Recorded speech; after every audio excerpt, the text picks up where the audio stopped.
నమస్తే, welcome to rewind 2025. నే Karthik అర్వ. వెన్నుపోటుకు brand ambassador, మోసాలు చేయడంలో డబుల్ డాక్టరేట్, ఎన్నికల హామీలు తుంగలోకి తొక్కడంలో అతనికి అతనే సాటి, అన్నీ ఇచ్చేశానంటూ దబాయించడంలో ఘనాపాటి, అమలు సాధ్యం కాని హామీలతో అధికారంలోకి వచ్చిన కూటమి సర్కార్ గత ఏడాది కాలంలో ప్రజలను ఎలా మోసం చేసింది, అతను అధికారంలోకి రావడమే ప్రజలకు శాపంగా మారింది అనేది ఈ ఏడాది కాలంలో రుజువైన నిజం. బాబు మోసాలపై స్పెషల్ రివైండ్ 2025కి వెల్కమ్. ప్రపంచంలో కొందరు అరుదైన వ్యక్తులుంటారు. అటువంటి అరుదైన వారిలో నారా చంద్రబాబు నాయుడు పేరు చెప్పుకోవచ్చు. మన దేశంలో వెన్నుపోటుకు బ్రాండ్ అంబాసిడర్ ఎవరంటే వెంటనే గుర్తుకొచ్చే ఏకైక పేరు చంద్రబాబే. మోసం, వంచన, దగ, కుట్రలు, కుతంత్రాలకు కేర్ ఆఫ్ ఎవరంటే కూడా చంద్రబాబు పేరే చెప్పాల్సి ఉంటుంది. అధికారంలోకి రావడానికి, అధికారం కాపాడుకోవడానికి ఎంతకైనా తెగించగల, ఎంతకైనా దిగజారగల నేతగా కూడా చంద్రబాబు చరిత్రలో నిలిచిపోతారు. చంద్రబాబు ఏపీలో 4వ ముఖ్యమంత్రి పదవి చేపట్టి ఏడాదిన్నర కాలం పూర్తయింది. ప్రత్యేకించి 2025 సంవత్సరంలో ముఖ్యమంత్రిగా చంద్రబాబు చేసిన మోసాలపై ఓ రివైండ్. నారా చంద్రబాబు నాయుడు అనే పేరు వెన్నుపోటుకు పర్యాయ పదంగా స్థిరపడిపోయింది. 4.5 దశాబ్దాలకు పైగా రాజకీయాల్లో ఉంటూ 4వ ముఖ్యమంత్రి అయిన చంద్రబాబు నాయుడు ప్రజలకు మేలు చేసే పనులు చేయడానికి గాని, తనను ఎన్నుకున్న ప్రజలకు కృతజ్ఞతలు తెలియజేయడానికి గాని ఏమాత్రం ఇష్టపడటం లేదు. తెలుగుదేశం పార్టీ వ్యవస్థాపకుడు, నాటి ముఖ్యమంత్రి నందమూరి తారక రామారావుకు వెన్నుపోటు పొడిచి తొలిసారి గద్దెనెక్కినప్పుడు ఎలాంటి కుయుక్తులతో వ్యవహరించారో ఇప్పుడు అంతకంటే ఎక్కువగా ప్రజల్ని మోసం చేయడానికి, వంచడానికి, అంతిమంగా ప్రజల్ని కష్టాల పాలు చేయడానికే చంద్రబాబు తాపత్రయపడుతున్నారు. ఏడాదిన్నర క్రితం ముఖ్యమంత్రి కావడానికి ప్రజలకు అలవికాని హామీలిచ్చి ఇప్పుడు వాటిని అమలు చేయకుండానే అన్నీ చేసేశానని నిస్సిగ్గుగా పబ్లిక్ గానే చెప్పేశారు. 4వ కూడా విఫల ముఖ్యమంత్రిగానే రుజువు చేసుకుంటున్నారు. చంద్రబాబు చేసిన మోసాలు, వైఫల్యాలను ఒకసారి గుర్తు చేసుకుంటే ఎవరికైనా గుండె గుబేలమంటుంది. విద్య, వైద్యం, వ్యవసాయ రంగాలతో పాటు అన్ని వర్గాల ప్రజలకు చంద్రబాబు చేసినన్ని మోసాలు ఏపీ రాజకీయ చరిత్రలో మరే ముఖ్యమంత్రి చేయలేదు. విద్యార్థులు, మహిళలు, యూత్, రైతులు, ఉద్యోగులు ఇలా ఏ వర్గాన్ని వదలకుండా అందరికీ వెన్నుపోటు పొడిచారు. భూముల పేరుతో చేసిన కుంభకోణాలకైతే అసలు లెక్కే లేదు. పైపెచ్చు గతంలో అధికారంలో ఉన్నప్పుడు చేసిన స్కామ్లపై తన మీద ఉన్న కేసులన్నిటినీ ఒక్కొక్కటిగా మాఫీ చేయించుకుంటున్న తీరును చూసి దేశ ప్రజలు విస్తుపోతున్నారు. రాజకీయ జీవిత చరమాంకంలో ఉన్న చంద్రబాబు ఈ 4వ విడతలో అయినా ఎంతో కొంత ప్రజల మేలు కోసం పనిచేస్తారేమోనని ఎదురు చూస్తున్న వారికి మళ్లీ తీవ్ర నిరాశే మిగిలింది. అందుకే ప్రధాన ప్రతిపక్ష పార్టీ అయిన వైఎస్ఆర్ కాంగ్రెస్ పార్టీ చంద్రబాబు మోసాలను ఎండగడుతూ బాబు షూరిటీ, మోసం గ్యారంటీ అంటూ ప్రత్యేకంగా ఒక ఆందోళన కార్యక్రమాన్ని నిర్వహించింది. అంతేకాదు, కూటమి అధికారంలోకి వచ్చిన జూన్ 4వ తేదీని వెన్నుపోటు దినంగా కూడా వైఎస్ఆర్ కాంగ్రెస్ పార్టీ నిర్వహించింది. ఈ 2 కార్యక్రమాలకు ప్రజల నుంచి విపరీతమైన రెస్పాన్స్ రావడమే చంద్రబాబు చేసిన మోసాలను జనం తట్టుకోలేకపోతున్నారని చెప్పేందుకు సంకేతంగా చెప్పవచ్చు. కళ్లు ఆర్పకుండా అబద్ధాలు చెప్పడంలో చంద్రబాబును మించిన వారు మరొకరు ఉండరు. అందుకే కూటమి అధికారంలోకి వచ్చిన కొద్ది కాలంలోనే రాష్ట్ర ప్రజల్లో విపరీతమైన వ్యతిరేకతను తెచ్చుకుంది. ఒక రాష్ట్ర ప్రభుత్వంపై ఆ రాష్ట్ర ప్రజలు ఇంత తక్కువ వ్యవధిలోనే వ్యతిరేకతను పెంచుకోవడం అనేది దేశ చరిత్రలోనే ప్రథమం.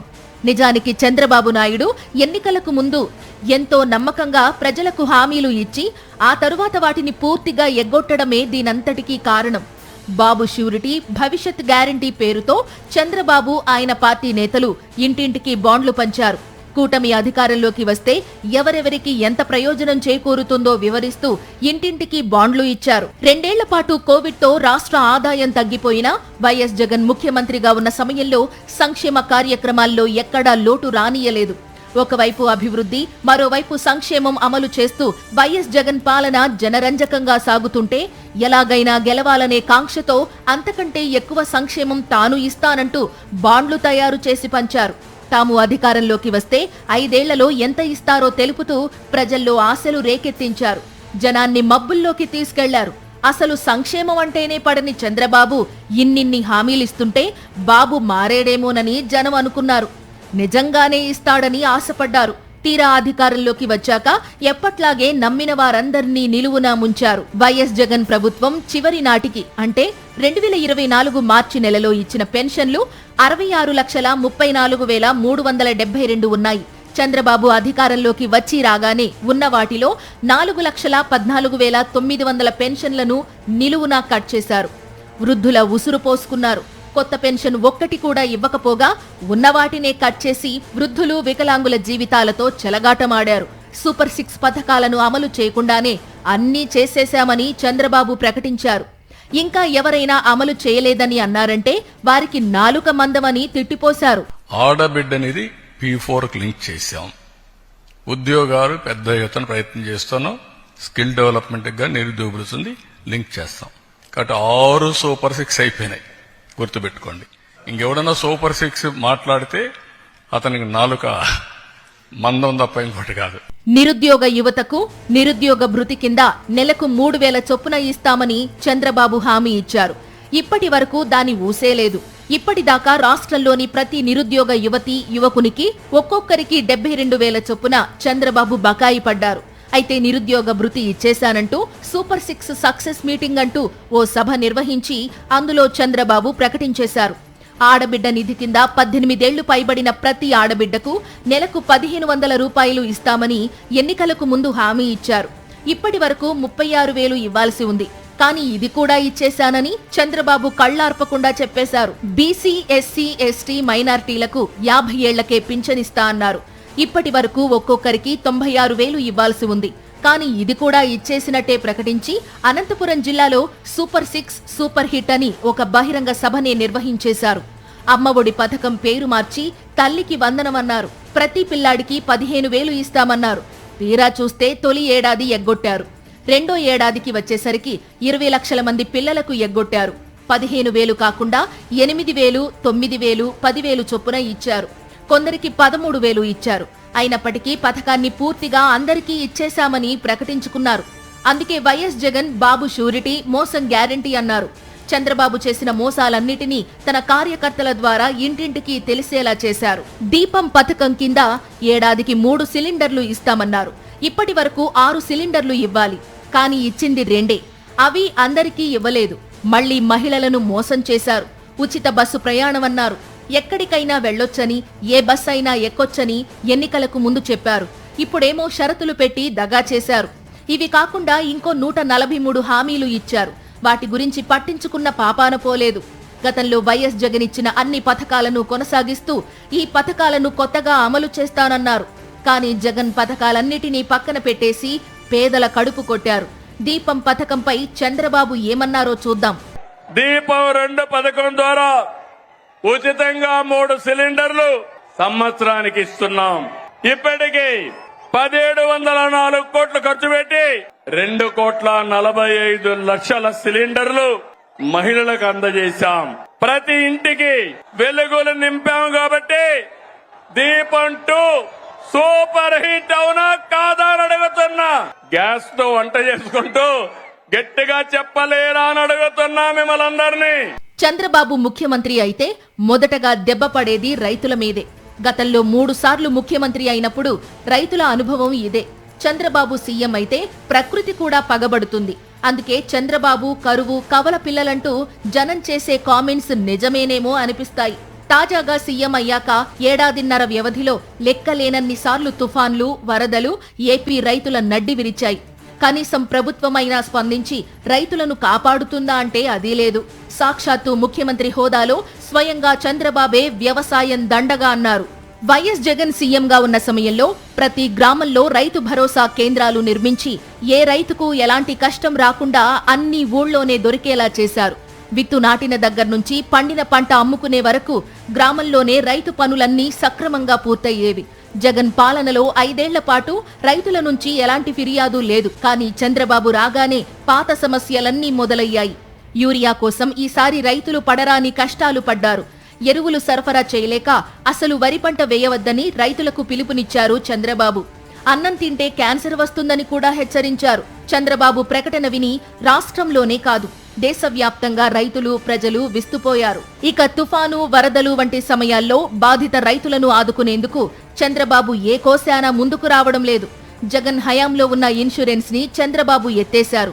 ఈ క్రాప్ విధానాన్ని పక్కన పెట్టేశారు. కనీసం నష్టపరిహారం ఇచ్చేందుకు కూడా ముందుకు రావడం లేదు. తడిసిన ధాన్యం కొనుగోళ్లు కానీ, రైతులకు టార్బలిన్ పట్టాలు ఇవ్వడం కానీ, ఇలా చెప్పుకుంటూ పోతే ఏ ఒక్క విషయంలోనూ చంద్రబాబు రైతులకు అండగా నిలిచింది లేదు. మిర్చి నుంచి వరి వరకు రైతులు పడుతున్న అగచాట్లు చూసి చలించిపోయిన మాజీ ముఖ్యమంత్రి వైఎస్ జగన్ మార్కెట్ యార్డులు, పొలాలు, తోటలకు వెళ్లి రైతుల్ని పరామర్శించారు. వారి కష్టాలను స్వయంగా విన్నారు. జగన్ పర్యటనల తరువాత కూడా మొక్కుబడి చర్యలు తప్ప రైతులకు మేలు చేసే శాశ్వత చర్యలేవి ఈ కాలంలో చంద్రబాబు ప్రభుత్వం తీసుకోలేదు. నారా చంద్రబాబు నాయుడు పాలనలో ప్రజలెవ్వరూ ప్రశాంతంగా జీవించిన దాఖలాలు లేవు. ఇప్పుడు గతం కంటే ఘోరంగా తయారైంది పరిస్థితి.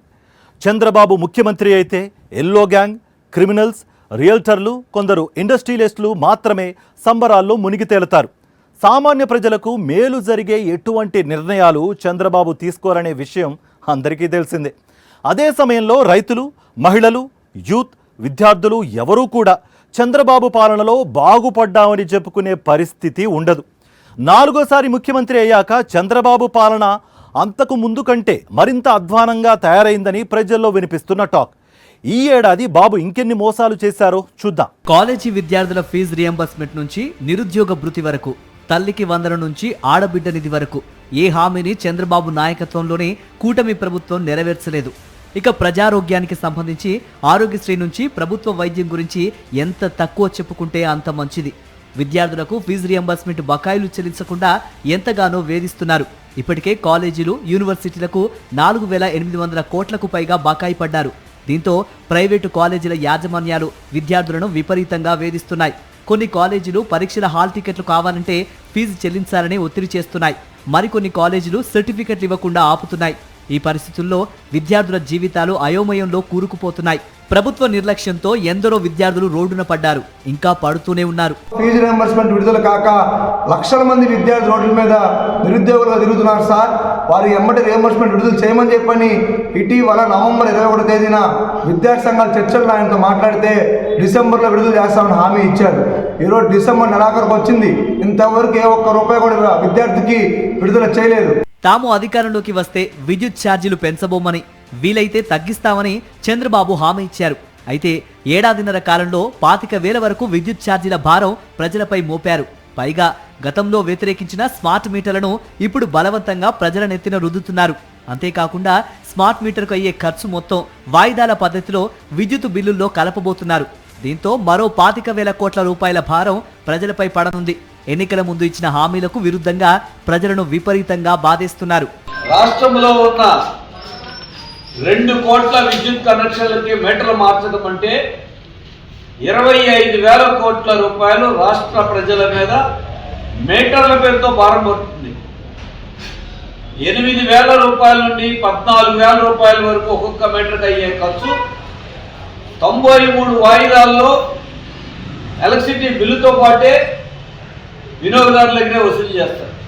వైద్య ఆరోగ్య రంగాన్నైతే నారా చంద్రబాబు నాయుడు నిలువునా ముంచేశారు. రాష్ట్ర చరిత్రలో తొలిసారిగా వైఎస్ జగన్ సీఎంగా ఉన్నప్పుడు కేంద్రాన్ని ఒప్పించి 17 మెడికల్ కాలేజీలను ప్రభుత్వ రంగంలో తీసుకొచ్చారు. ఇప్పుడు వాటిని తన బినామీలకు దోచిపెట్టడానికి పీపీపీ పద్ధతి అంటూ ప్రైవేటీకరణకు తెరతీశారు చంద్రబాబు. అదేవిధంగా గ్రామాల్లోని ప్రజల కోసం జగన్ ఫ్యామిలీ డాక్టర్ విధానాన్ని తీసుకొస్తే పేద మధ్యతరగతి ప్రజల ఆరోగ్యాన్ని చంద్రబాబు బలిపీఠం మీదకు నెట్టేశారు. ప్రతి రంగాన్ని నిర్వీర్యం చేస్తున్నారు. అన్ని వర్గాల ప్రజల్లోనూ అసంతృప్తి జ్వాలలు రగులుతున్నాయి. మొత్తంగా కూటమి ప్రభుత్వాన్ని ప్రజలు అసహించుకునే పరిస్థితులు వచ్చాయి. రాష్ట్రంలో ఈ ఏడాదిన్నరలో జరిగినన్ని లైంగిక దాడులు, అఘాయిత్యాలు, అక్రమాలు గతంలో ఎన్నడూ జరగలేదు. చంద్రబాబు ప్రభుత్వం శాంతి భద్రతల్ని కాపాడటంలో పూర్తిగా ఫెయిల్ అయింది. ఇంటర్మీడియట్ చదివే ఆడపిల్లల్ని హాస్టల్ నుంచి తీసుకెళ్లి లైంగిక దాడి చేసి అనంతరం హత్యలు చేసిన సందర్భాలు గతంలో ఎన్నడూ వినలేదు. ఇంట్లో నుంచి కాలు బయటకు పెడితేనే కాదు, ఇంట్లోనో హాస్టల్లోనో ఉన్నా సరే బయటకు తీసుకెళ్లి మరీ వారిపై లైంగిక దాడులకు పాల్పడుతున్నారు. ఇందులో టీడీపీ, జనసేన నేతలు, కార్యకర్తలే నిందితులుగా ఉండటం మరో దారుణమైన విషయం. మహిళా ఉద్యోగులను సైతం ఈ 2 పార్టీల నేతలు వేధిస్తున్నారు. లైంగికంగా లోబర్చుకునేందుకు రకరకాలుగా బెదిరిస్తున్నారు. అధికారం చేతిలో ఉంది కదా అని బరి తెగిస్తున్నారు. హత్యలు, దాడులు, దౌర్జన్యాలు, లైంగిక దాడులు అన్నీ చంద్రబాబు నాయకత్వంలోని కూటమి ప్రభుత్వ వైఫల్యాల్లో ప్రధానమైనవే. మహిళలు, చిన్నారులకు రక్షణ కల్పించలేని ప్రభుత్వం ఉన్నా ఒకటే లేకున్నా ఒకటే అన్న అభిప్రాయాలు సర్వత్రా వ్యక్తమవుతున్నాయి. కూటమి ప్రభుత్వం వచ్చిన మొదటి 4 నెలల్లోనే ఏకంగా 77 అత్యాచారాలు, 5 ఆత్మహత్యలు, 7 హత్యలు జరిగాయి. ఆ పరంపర ఇప్పటికీ అలా కొనసాగుతూనే ఉంది. పోలీసులను, శాంతి భద్రతలను కాపాడేందుకు, మహిళలు, చిన్నారుల రక్షణకు ఉపయోగించాల్సింది పోయి లోకేష్ తయారు చేసిన రెడ్ బుక్ రాజ్యాంగాన్ని అమలు చేసేందుకు వినియోగించుకోవటమే ఇందుకు కారణం.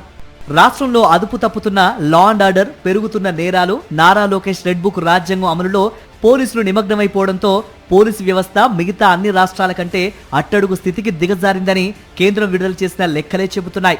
సోషల్ మీడియా కార్యకర్తల మీద, వైఎస్ఆర్సీపీ నేతలు, క్యాడర్ మీద అక్రమ కేసులు పెట్టి రాజకీయ వేధింపులకు పాల్పడమే తప్ప రాష్ట్రంలో పోలీసు వ్యవస్థను సక్రమంగా వినియోగించుకునే పరిస్థితులే లేకుండా పోయాయి. అందుకే ఏపీ అనగానే పూర్వపు బీహార్ అనే మాట ఇతర రాష్ట్రాల్లో వినిపిస్తోంది. చంద్రబాబు చెప్పేదానికి చేసేదానికి సంబంధమే ఉండదనే కామెంట్స్ వినిపిస్తున్నాయి. చంద్రబాబు నాయుడు పెద్ద మనిషి ముసుగు వేసుకున్న ఒక నకిలీ నాయకుడు. చెప్పేవన్నీ శ్రీరంగ నీతులు, చేసేవన్నీ చండాల పనులు. అది ఏ అంశం మీదైనా కావచ్చు. ఇక పారిశ్రామిక పెట్టుబడుల విషయంలో దారుణ వైఫల్యం కనిపిస్తోంది. ఏ ఒక్క పారిశ్రామికవేత్త కూడా ఏపీలో పెట్టుబడులు పెట్టేందుకు ముందుకు రావటం లేదు. దావోస్ లో జరిగిన వరల్డ్ ఎకనామిక్ ఫోరం సదస్సుకు వెళ్లి పెట్టుబడిదారులను ఆకర్షిస్తామని చెప్పుకునే చంద్రబాబు ముఖం చూసి ఏ ఒక్కరూ పైసా కూడా పెట్టుబడి పెట్టలేదు. పైగా అక్కడకు వెళ్లేది పెట్టుబడుల కోసం కాదంటూ కలరింగ్ ఇచ్చారు. చివరికి వైఎస్ జగన్ తెచ్చిన అదానీ డేటా సెంటర్ కు పేరు మార్చి గూగుల్ డేటా సెంటర్ అని చెప్పుకోవటం తప్ప చంద్రబాబు రప్పించిన ఒక్క పరిశ్రమ కూడా లేదు. కానీ తాను వచ్చాక 10 లక్షల కోట్ల పెట్టుబడులు వచ్చాయంటూ ఊదరగొడుతున్నారు చంద్రబాబు. గత ప్రభుత్వం 10 లక్షల కోట్లు అప్పులు చేసి మనం ఒక సంవత్సరంలో 10 లక్షల కోట్లు పెట్టుబడులు తెచ్చాం. ఇది మన గుడ్ విల్, ఇది మన బ్రాండ్. యువత మేలుకు ఒకటే హామీ ఇస్తున్నాం, మీ భవిష్యత్తుని బంగారు భవిష్యత్తు చేసే బాధ్యత మాది మాది అని మరొకసారి హామీ ఇస్తున్నా. అందుకే యువగళం సూపర్ హిట్, అవునా కాదా? కొత్తగా పరిశ్రమలు రాకపోగా శ్రీకాకుళం నుంచి రాయలసీమ వరకు కప్పం కోసం టీడీపీ నేతలు అనేక పరిశ్రమల మీద దాడులు చేసిన ఘనత కూడా చంద్రబాబు పాలనలోనే జరిగింది. ఆఖరికి పరిశ్రమల్లో రవాణా విషయంలో కూడా కూటమి నేతల మధ్య ఘర్షణలు చోటు చేసుకున్నాయి. తమ కమిషన్లు చెల్లించకపోతే మీ లారీలు తిరగవంటూ సిమెంట్ కంపెనీల మీద దాడులు చేసిన చరిత్ర కూడా టీడీపీదే. నెల్లూరు జిల్లాలోని కృష్ణపట్నం పోర్టు మీద కూడా దాడి చేసేందుకు టీడీపీ నేత సోమిరెడ్డి చంద్రమోహన్ రెడ్డి వెళ్లారంటే అధికారం మత్తులో వీరి రౌడీయిజం ఏ స్థాయికి చేరిందో తెలుస్తోంది. ఇక చంద్రబాబు చేస్తున్న అప్పుల సంగతి ఎంత తక్కువ చెప్పుకుంటే అంత మంచిది. రాష్ట్రాన్ని ఆఫ్రికా ఖండంలోని నిరుపేద దేశాల స్థాయికి దిగజార్చారు చంద్రబాబు. అధికారంలోకి రాగానే సంపద సృష్టిస్తానంటూ నమ్మబలికిన పెద్ద మనిషి ఇప్పుడు రాష్ట్రాన్ని తాకట్టు పెట్టేశారు. ఇప్పటికే అప్పు 2.20 లక్షల కోట్లకు చేరింది. చంద్రబాబు దిగిపోయే నాటికి అప్పు ఇంకెన్ని లక్షల కోట్లకు చేరుతుందో ఎవరికీ అంతుపట్టడం లేదు. రాష్ట్రానికి చెందిన విలువైన సంపద అంతా ఆవిరి చేసేస్తున్నారు. రాష్ట్రానికి సంపద సృష్టించకుండా అప్పులు చేస్తూ తన సొంత ఖజానా నింపుకుంటున్నారనే విమర్శలు వినిపిస్తున్నాయి. తెచ్చిన అప్పులు ఏం చేస్తున్నారని ప్రశ్నిస్తే దానికి సమాధానమే చెప్పడం లేదు. ఉద్యోగులకు జీతాలు కూడా సకాలంలో ఇవ్వటం లేదు. ఎప్పుడు ఇస్తారో కూడా తెలియని పరిస్థితికి వెళ్లిపోయింది. బడ్జెట్ సంబంధించినటువంటి అప్పులు 1,58,880 కోట్ల రూపాయలు. వివిధ కార్పొరేషన్లకు ప్రభుత్వము గ్యారంటీ ఇస్తూ తెచ్చుకున్నటువంటి సొమ్ము అప్పు 71,295 కోట్ల రూపాయలు. సెల్ఫ్ ఫైనాన్సింగ్ ప్రాజెక్ట్ అని అమరావతికి ఒక్క రూపాయి కూడా అవసరం లేదని పదే పదే చెప్పినటువంటి ఈ మేధావులు, సంపద సృష్టిస్తా అని చెప్పిన మహామేధావి సంపదను తిరోగమనంలో పెట్టి అప్పుల్లో ప్రపంచంలో ఎవరు కూడా పరిగెత్తలేనంత స్పీడ్లో అప్పులు పరిగెత్తా ఉన్నాయి. అధికారంలోకి రాగానే ఉద్యోగులకు మెరుగైన పీఆర్సీ ఇస్తానని హామీ ఇచ్చిన చంద్రబాబు ఇప్పుడు ఆ మాట ఎత్తడం లేదు. ఇక ఐఆర్, జీతాల పెంపు, డిఏల సంగతి చెప్పుకోవాల్సిన పనే లేదు. ప్రభుత్వ ఉద్యోగులందరినీ చంద్రబాబు నిలువునా ముంచారు. పోలవరం ప్రాజెక్టు ఎత్తు తగ్గించడానికి ఒప్పుకొని రాష్ట్ర ప్రజలను దారుణంగా మోసగించారు. విశాఖ ఉక్కు పరిశ్రమను కాపాడటంలో పూర్తిగా విఫలమయ్యారు. మరోవైపు వందల కోట్ల విలువైన భూములను అర్ధ రూపాయికి రూపాయికి తన బినామీలకు కట్టబెడుతున్న వైనంపై కూడా ప్రజల్లో తీవ్ర వ్యతిరేకత పెళ్లుబుకుతోంది. ఉర్సా లాంటి ఊరు పేరు లేని కంపెనీలకు విలువైన భూములను కట్టబెట్టడం వెనుక క్విడ్ ప్రోకో ఉందన్న వాస్తవాలు బయటకు వచ్చాక జనం చంద్రబాబు సర్కార్ను చీదరించుకుంటున్నారు. ఫైనల్ గా స్వయం సమృద్ధి రాజధాని అంటూ జనాన్ని నమ్మించి వేల కోట్లు అప్పులు తెచ్చి అమరావతిలో పోస్తున్నారు. పైగా ఊరు పేరు లేని కంపెనీలకు రైతుల నుంచి సేకరించిన భూముల్ని పప్పు బెల్లల్లా కట్టబెట్టేస్తున్నారు. ఇదంతా ఒక ఎత్తు కాగా అసలు భూములిచ్చిన రైతుల పరిస్థితి అగమ్య గోచరంగా మారింది. చంద్రబాబు ఎంతో నమ్మించి తమ గొంతు కోశారని అమరావతి రైతులు ఆగ్రహం వ్యక్తం చేస్తున్నారు. ఇక్కడ కూడా ఎల్లో బ్యాచ్ డామినేషన్ ఎక్కువైంది. పలుకుబడి గల వారికి రోడ్డు పక్కన, సామాన్య రైతులకు వాగుల్లో డొంకల్లో ప్లాట్లు ఇస్తున్నారు. ఇదే విషయాన్ని గ్రామ సభలో ఆవేదనగా చెబుతూ రామారావు అనే రైతు మంత్రి నారాయణ్ని నిలదీసి అక్కడనే కుప్పకూలారు. ఆసుపత్రికి తీసుకెళ్తూ ఉంటే మృతి చెందారు. ఒక రైతు రాజధాని కోసం తన భూమిని, తన ఇంటి స్థలాన్ని, ఇంటిని కూడా ఇచ్చుకొని నేనేమన్నా బొచ్చి తీసుకుని బెచ్చమెత్తుకోవాలా అండి అని అడగడం ఎంత విచారకరమైన విషయం అండి. ఏం చేస్తుంది ఈ ప్రభుత్వం? ఇంతకాలం ఏం చేస్తున్నారు? తొలి విడత భూములిచ్చే వారికి దిక్కు లేకుండా పోయిందని ఆందోళన చెందుతూ ఉంటే ఇప్పుడు మరో 50,000 ఎకరాలకు టెండర్ పెట్టేసరికి రైతుల ఆగ్రహం మామూలుగా లేదు. గతంలో చంద్రబాబును పొగిడిన రైతులే ఇప్పుడు తీవ్రంగా విమర్శిస్తున్నారు. ఈసారి భూములిచ్చేదే లేదని తెగేసి చెబుతున్నారు. గతంలో సమీకరించిన భూముల్ని ఉపయోగించుకోండని స్పష్టం చేస్తున్నారు. చంద్రబాబును ఎంతో విశ్వసించిన అమరావతి రైతులే ఇప్పుడు ఎల్లో బ్యాచ్ కనిపిస్తే మండిపడుతున్నారు. రైతు రామారావు మృతి తర్వాత వారిలో ఆగ్రహావేశాలు మరింత పెరుగుతున్నాయి. రాజధాని పేరుతో వేల కోట్ల రూపాయల అప్పులు తెచ్చి అక్కడ గుమ్మరిస్తున్న చంద్రబాబు ఒకవైపు రాష్ట్ర ప్రజానికాన్ని, మరోవైపు అమరావతి రైతుల్ని మోసగిస్తున్నారు. ఇప్పుడు అమరావతి ప్రాంత రైతులే చంద్రబాబును అసహించుకునే పరిస్థితి వచ్చిందంటే రాష్ట్రంలోని ఇతర ప్రాంతాల ప్రజల్లో ఎంతటి వ్యతిరేకత ఉంటుందో చెప్పాల్సిన అవసరమే లేదు. దేశంలోని ఏ రాష్ట్రంలోనూ ఏడాదిలోనే ఇంత భయంకరమైన వ్యతిరేకత తెచ్చుకున్న ప్రభుత్వం లేదు. ఇప్పుడు ఏడాదిన్నర దాటుతున్న పరిస్థితుల్లో ఓవరాల్ గా రాష్ట్రంలో పరిస్థితులు అగమ్య గోచరంగా తయారయ్యాయనే అభిప్రాయాలు వ్యక్తమవుతున్నాయి. కుట్రలు, కుతంత్రాల మోసకారి చంద్రబాబు పాలన అంతరించి రాష్ట్రానికి మళ్లీ మంచి రోజులు ఎప్పుడు వస్తాయా అని ప్రజలు ఎదురు చూస్తున్నారు. ఇది ఇవాల్టి బాబు మోసాలపై rewind 2025. Until then, stay tuned to Sakshi.